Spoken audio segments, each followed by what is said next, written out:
ये घटना है उस समय की जब श्री राम भगवान रावण को लंका में हरा के अयोध्या लौट आते हैं। अयोध्या लौटने के कुछ दिनों बाद ही भगवान श्री राम को अयोध्या के राजा बना दिया जाता है। सब कुछ सही चल रहा होता है, पर एक दिन यम देवता श्री राम भगवान के पास आते हैं कुछ महत्वपूर्ण विषय में चर्चा करने के लिए। चर्चा शुरू करने से पहले वो भगवान राम से कहते हैं कि आप जो भी प्रतिज्ञा करते हैं उनको पूर्ण करते हैं। तो चर्चा आरंभ करने से पहले मैं आपसे एक प्रतिज्ञा लेना चाहता हूँ। आपके और मेरे बीच वार्तालाप के समय कोई भी अगर तीसरा आदमी आ जाता है तो उसको आपको मृत्युदंड देना पड़ेगा। तो भगवान राम उनके बात सुनकर गहरी सोच में पड़ जाते हैं, पर वो ये वचन यम देवता को दे देते हैं। उसके बाद भगवान राम लक्ष्मण के पास जाते हैं और उसे द्वारपाल नियुक्त कर देते हैं। उसे कहते हैं कि तुम यहाँ पर खड़े रहो और मैं और यम देवता यहाँ पर वार्तालाप करेंगे। कोई भी तीसरे आदमी को यहाँ पर आने मत देना। अगर कोई तीसरा आदमी आ गया तो मुझे बेहोश होकर उससे मृत्युदंड देना पड़ेगा।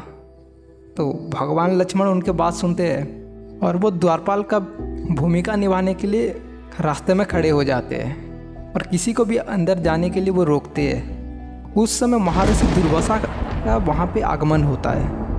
अगर आप लोग दुर्वासा को नहीं जानते तो दुर्वासा बहुत ही क्रोधी है। अगर वो किसी के ऊपर भी क्रोध कर ले तो वो तुरंत उनको अभिशाप दे देते हैं। वो आते ही लक्ष्मण को कहते हैं कि मेरे आगमन का समाचार जाके वो श्री राम को दे। लक्ष्मण बहुत विनम्र और कोमल भाव से कहते हैं कि अभी ये संभव नहीं है, पर महर्षि दुर्वासा उनके एक भी बात नहीं सुनते हैं। वो कहते हैं वो अगर उनके आने के समाचार भगवान राम को नहीं दिए तो वो पूरे अयोध्या को उनके श्राप दे देंगे। उनके श्राप में पूरे अयोध्या को भस्म कर देंगे।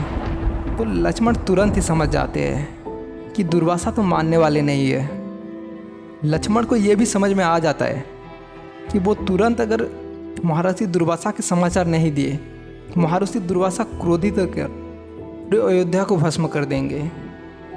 तो वो बिना कोई देरी किए अपने आप को ही बलिदान देना उचित समझते हैं। वो श्री राम के पास जाते हैं और महर्षि दुर्वासा के आने के समाचार उनको देते हैं। भगवान राम लक्ष्मण को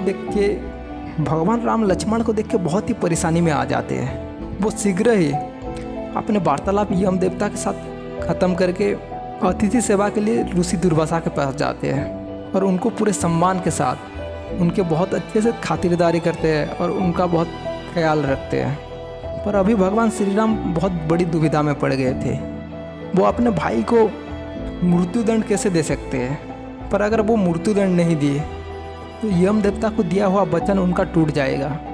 इस दुविधा के समय में श्री राम भगवान अपने गुरु को स्मरण करते हैं और उनको कोई रास्ता दिखाने के लिए वो कहते हैं। उसके बाद उनके गुरुदेव कहते हैं अपने किसी प्रिय का त्याग उसके मृत्यु के समान ही होता है, अतः उनको लक्ष्मण की त्याग करना पड़ेगा। जैसे ही ये सूचना लक्ष्मण को मिलता है तो वो भगवान श्री राम के पास जाते हैं और कहते हैं भगवान आप मेरे गलती से भी त्याग मत कर देना। आपसे दूर रहने से अच्छा है कि मैं मृत्युदंड स्वीकार कर लूं। और ऐसे ही कहकर वो जल की समाधि ले लेते हैं और ऐसे ही रामायण में भगवान लक्ष्मण का अंत होता है। सही में ये कहानी कितना ही प्रेरणादायक और त्याग को दर्शाता है। धन्यवाद।